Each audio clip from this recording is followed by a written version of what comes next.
Yo, yo, what's going on? Yo, yo.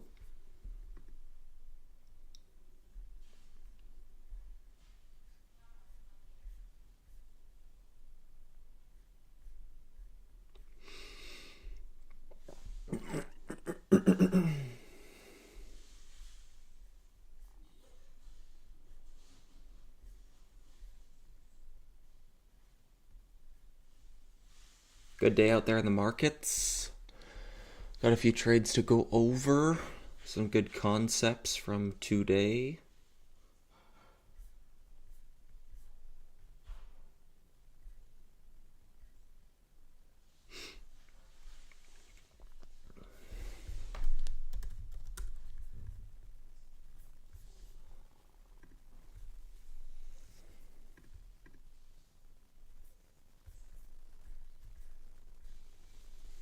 How are you guys doing?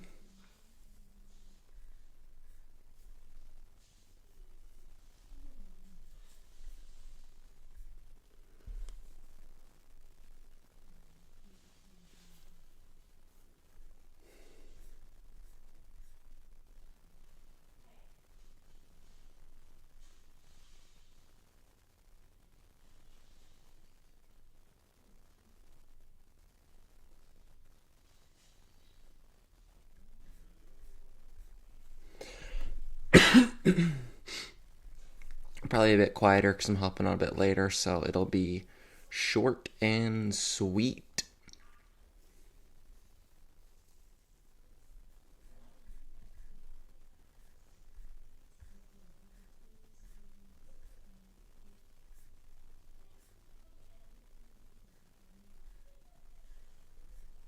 Just finishing up reading my chat logs here, and I will hop into some review.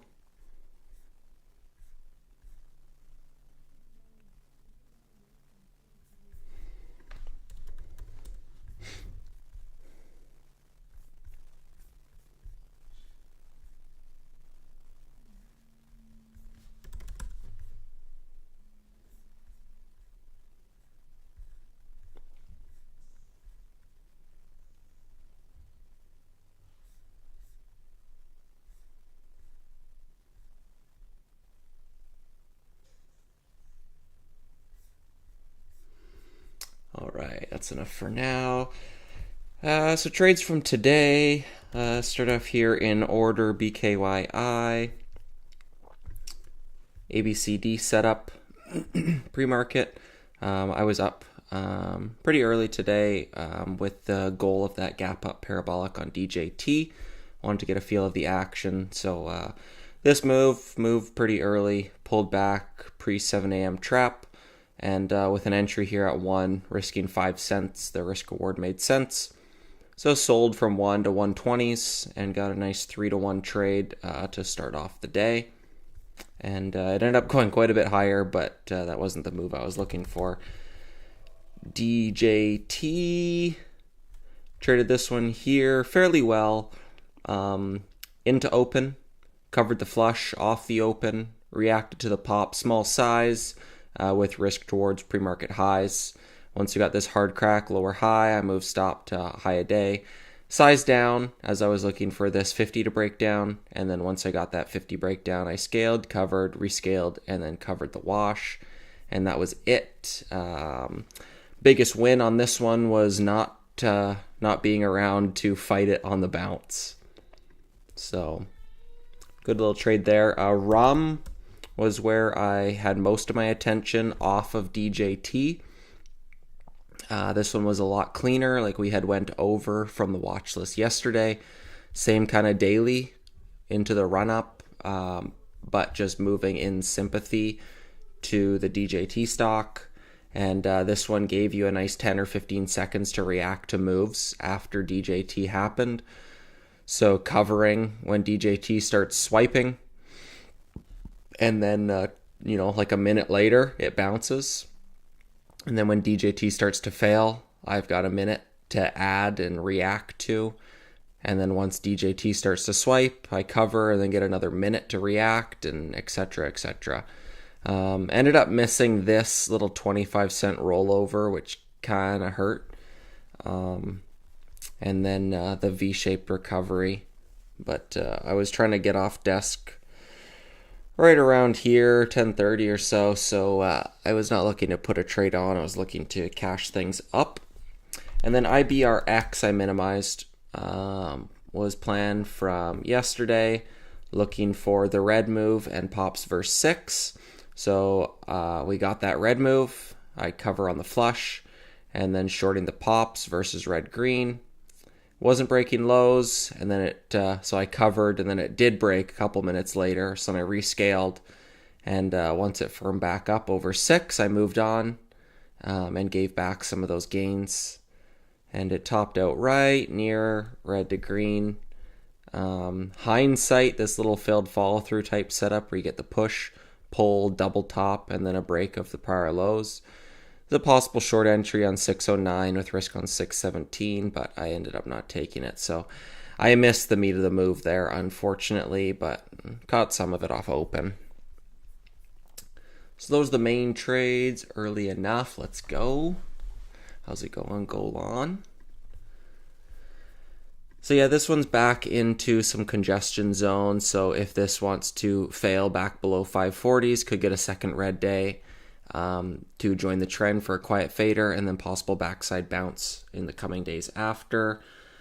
Gevo, that trade idea worked. I was just a bit too focused with DJT and the others, but that 290 breakdown was a nice quiet fader down to 260s with no real headaches. So if you took that one, congrats. But I ended up missing that one, just focused elsewhere. Fun, I think once it breaks below 840s and confirms, I think you get a nice kind of like dollar a day type move like Tiger did. Once you got this breakdown here under 750s and it just quietly heads towards the lows, I think is something like that you would get on Fun. LTBR starting to come into my wheelhouse. This is exactly what I like to wait for. Would have been nice to be holding that $5 average up here, but that's never going to happen. So that daily chart volume really starting to squeeze out, and some range expansion from 9 to 14 rather than the $1 to $2 moves. So pops back up into 13 of interest, and if this thing can go red, I like opening range breakdowns for a red move and roll over back down to $10. So that one will be on watch for a first red day. LAC, same kind of thing. Daily chart was extending itself with some exhaustion volume and a lot of sellers. This is a IBRX-esque type setup where now you're going to be battling with bag holders. So any sort of shove into prior support that's now become resistance, and then a fail sub 440s, I think you get a nice rollover to like 380s, $4. So between LAC and LTBR, I think that is good enough to keep me busy. But let me just run some scans and see what's going on.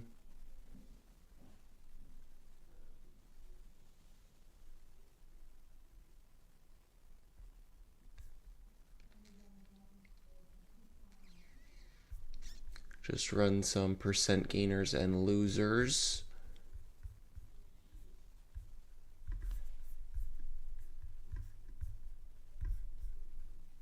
Let me see here.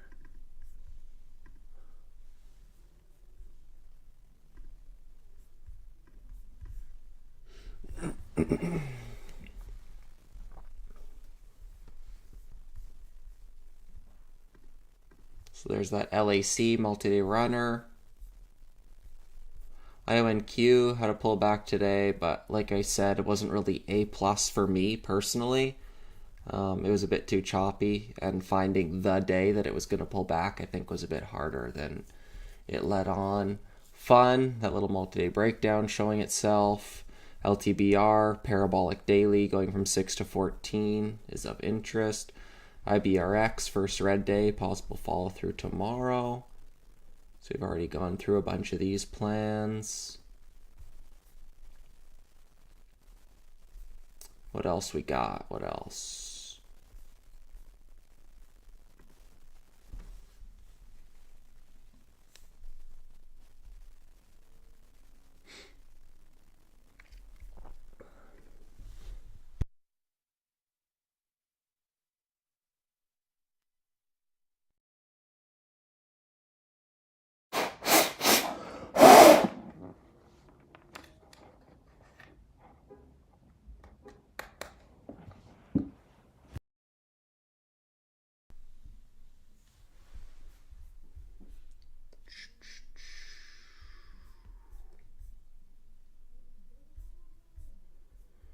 Not seeing a whole lot else here. Newton, what's up with that daily? Pretty illiquid. Looked like a possible liquidity trap on that daily, but intradaily doesn't look very nice. Okay, move on to the next one. GNPX is still in that range that we were talking about, 180s to $4, waiting for it to pick a direction. GVO failed follow through. So all these ideas between yesterday and today are all coming from the list of these scans, and I'm just looking at daily charts for familiar patterns. LAC pops up on multiple. LTBR pops up on multiple scans. CAN starting to move with Bitcoin.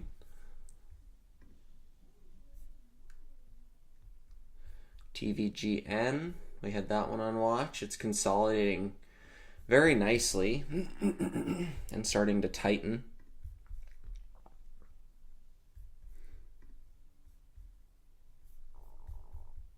I think we'll go over that one in a second. What else do we got?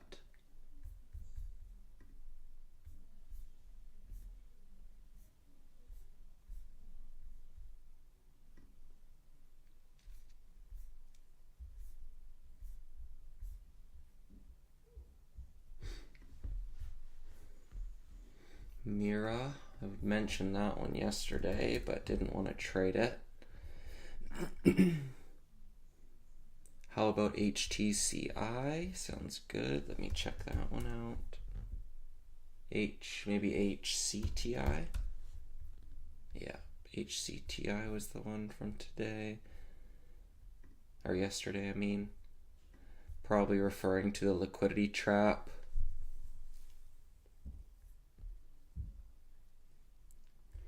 Yeah, I don't hate it. I think worth watching. Good call. We'll dive into the charts here in a second. Once I finish these ones. I definitely don't think DJT was an easy trade by any means today. If you traded the open and left, sure, but anything beyond that.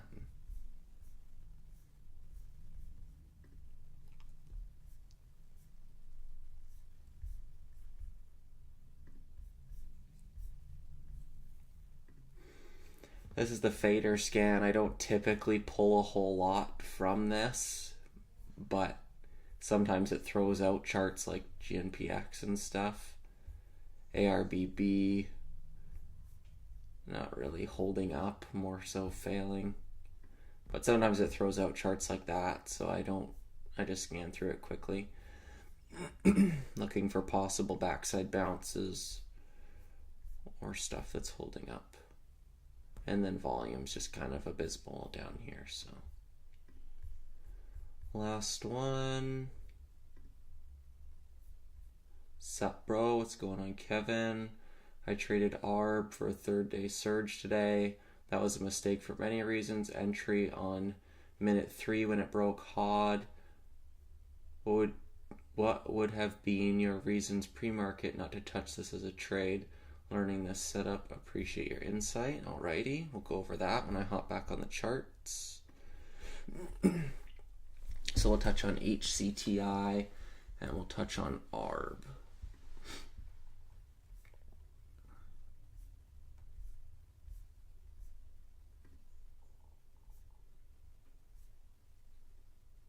Okay, finished with those. Let's head back to DAS.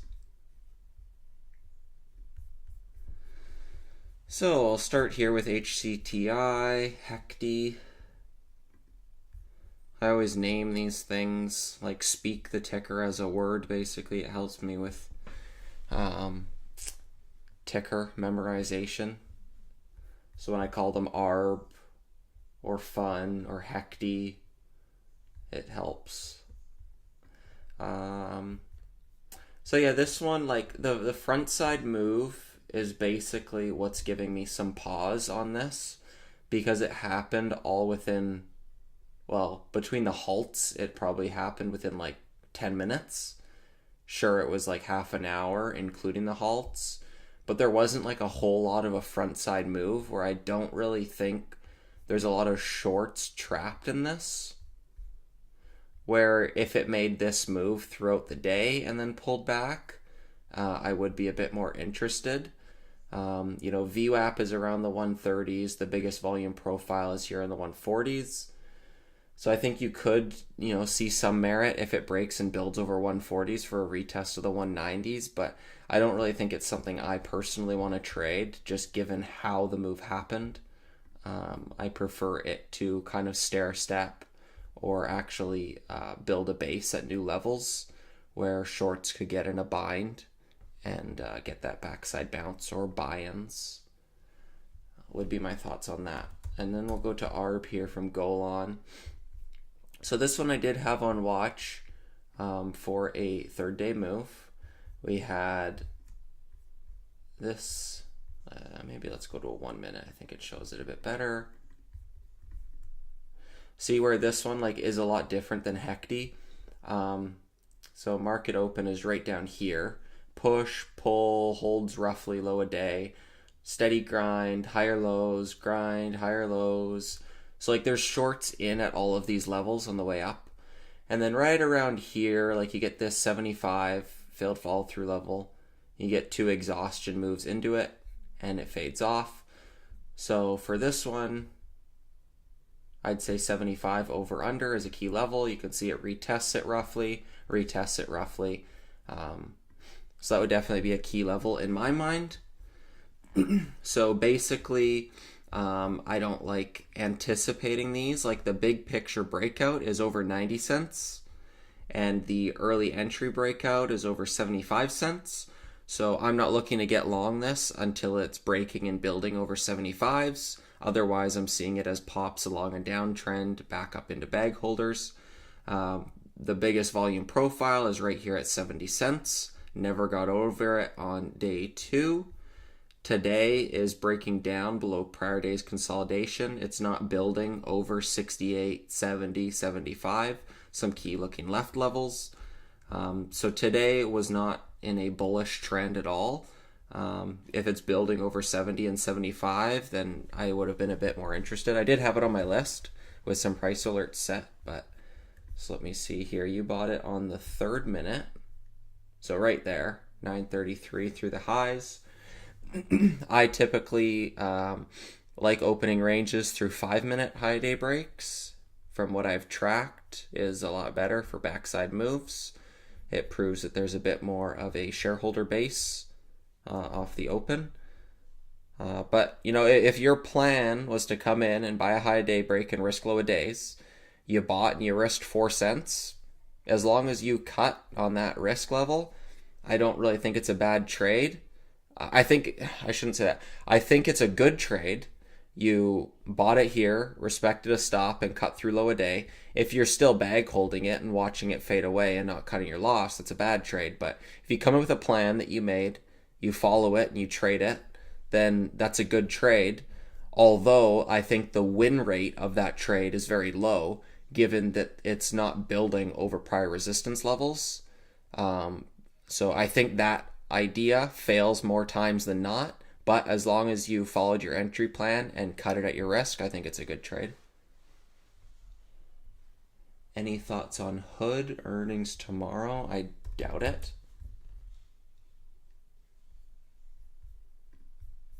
Yeah, not really.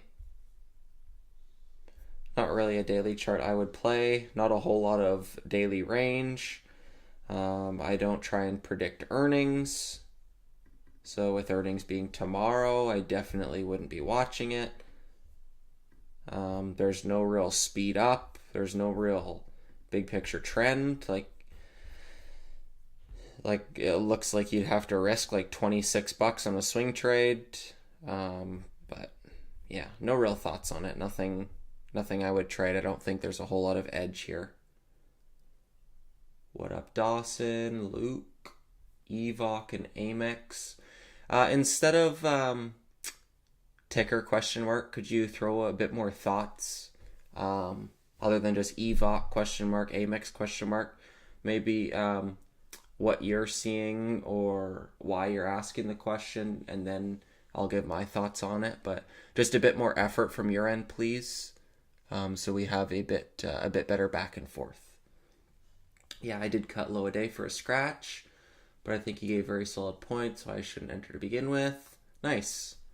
Glad it was received well, and good cut. Yeah, I think that's a good trade. Like I said, you got in, respected a plan, and got out.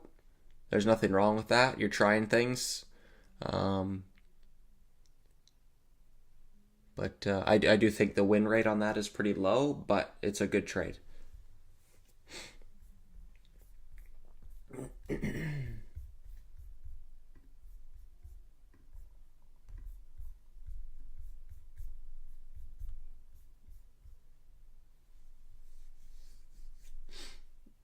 BTC to the moon. It's definitely getting there. I think it's close to all-time highs, I believe.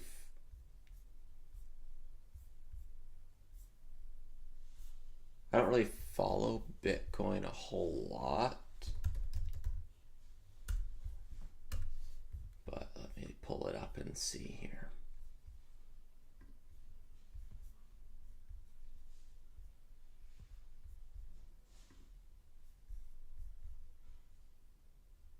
Yeah, like that 74,000 range. Is that the highs?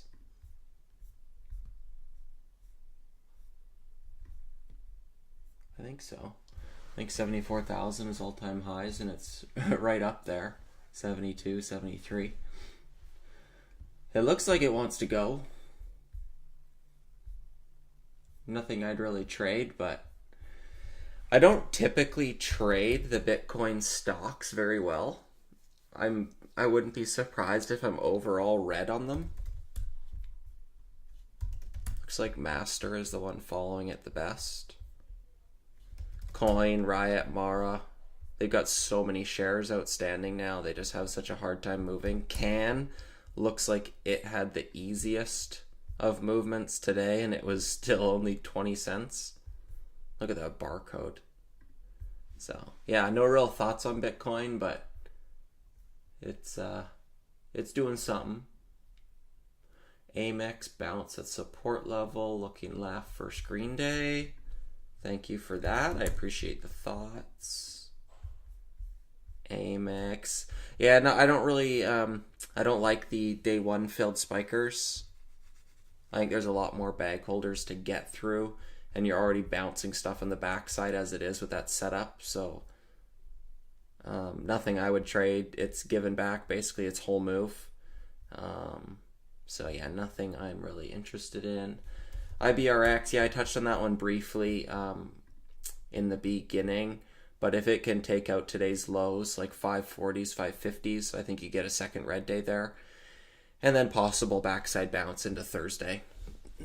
So ideally another red day, breaks below this 2-day consolidation, and gets a nice fade sub 5, and then possible bounce back up. I will keep it on watch. Evok had a good run consolidating. Evok, gross.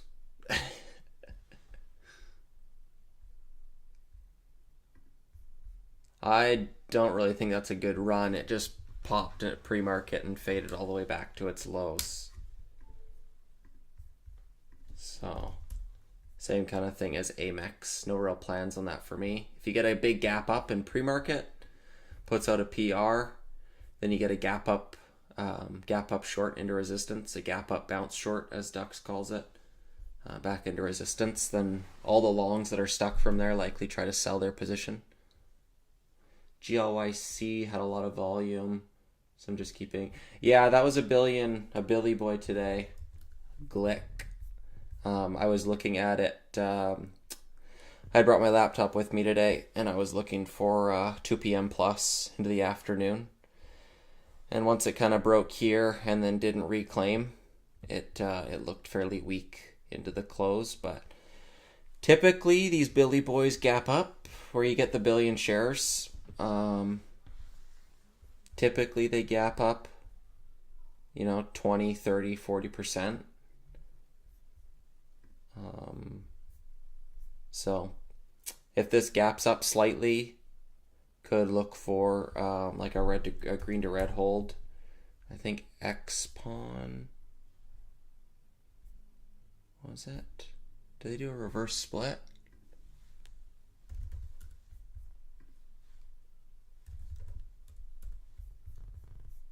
Yeah, they did. A 1 for 100. Because I remember this one. It must have been on this day. I think this one was a billion share trader where it faded into the close. Was it this one?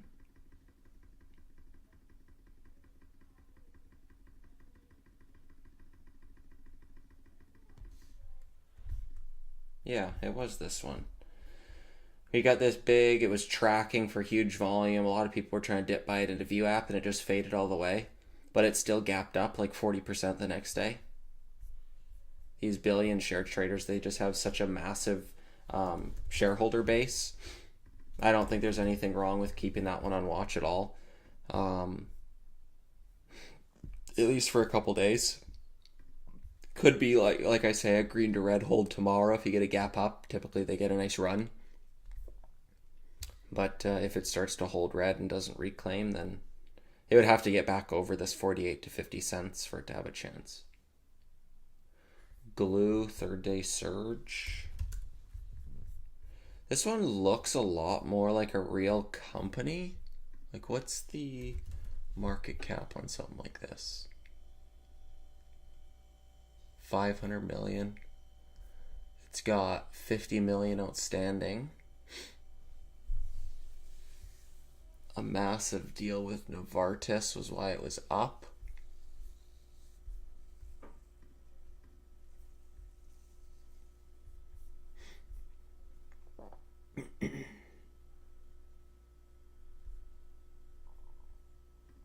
Immune system conditions. So a deal with NVS. NVS got smoked today. But yeah, I don't know. I don't love, like, typically I'm looking at these as like the third day surge as like a liquidity trap T+1 for like buy-ins. But this seems like a lot more of a real company, 500 million market cap. It just doesn't seem like it's not really trading like a small cap. I don't think it would really be a third day surge. I think it would be more like an episodic pivot type thing, where like if you believe this to have changed the trajectory of the company, it would be what was that one? Was it we had talked about it. What was the stock? I think it started with a P. Wasn't Palantir, wasn't Piton. Was it Piton right on this day? Might have been. Or like if you saw this as like a change in the company's trajectory on this huge volume, it was like weak opens as a guide, and then it would have to be like a bigger picture style trade. I think would be more, if I was looking to trade glue, how I would attack it. Look for weakness and look at bigger picture as like a multi-day, multi-week swing. If I believed for this to be like an episodic pivot. X-Pawn did it pre-split but faded away. High float on glue, yeah. Yeah, I don't really think this is like a liquidity trap candidate for a T plus one. I just don't think the share structure is there. Typically, you need lower floats for something like that.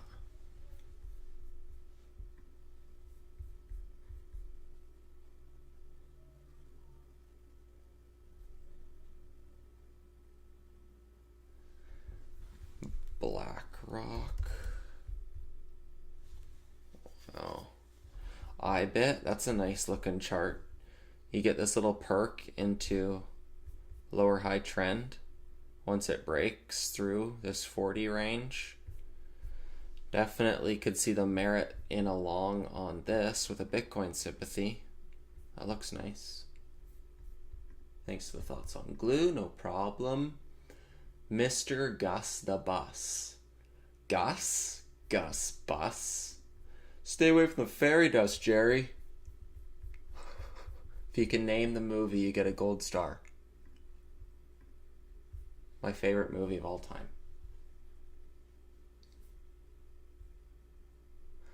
Oh, really, Gus? Gus Bus? That's you, Gus Bus. Anybody know the movie? Come on. Someone's gotta know it. Might be a bit of a delay on the stream.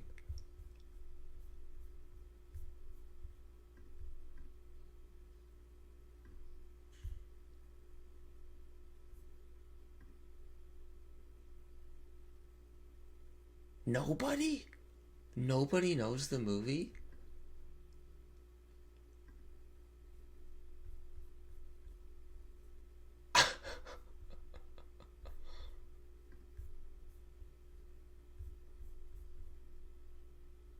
Yeah, BW. Bench warmers. Ah, yes. Finally, someone. Oh my god. I have watched that movie hundreds of times. I used to play baseball when I was younger, and I could recite that movie from start to finish. I was when I was younger, I had like this mentality where if I found like a TV show or a movie I liked when I was younger, like 8, 9, 10 years old, I'd just watch it until I burnt out the DVD, VHS, all those kinds of like I would watch like VHS tapes until like they started to unwind, and CDs until like the reader wouldn't read them anymore because they were so scratched. Probably a bit of tism in there. Benchwarmers was one of them. I just watched it on repeat.